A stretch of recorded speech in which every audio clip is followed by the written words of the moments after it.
Իսկ փարիսեցիները փորձելու համար մոտենալով հարց տվեցին նրան եւ ասացին. Օրինավոր է, որ տղամարդն իր կնոջն արձակի։ Հիսուսը պատասխան տվեց նրանց եւ ասաց. Մովսեսը ձեզ ինչ պատվիրեց։ Նրանք ասացին.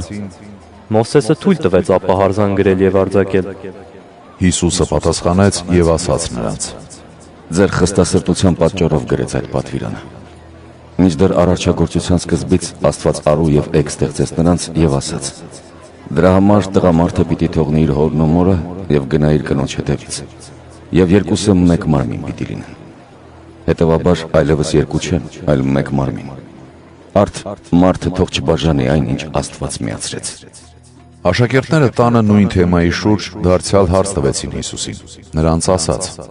Եթե մի տղամարդ արձակի իր կնոջը եւ մեկ ուրիշի հետ ամուսնանա, շնություն արած կլինի։ Նմանապես, եթե մի կին թողնի իր ամուսնուն եւ ուրիշի հետ ամուսնանա, շնություն արած կլինի։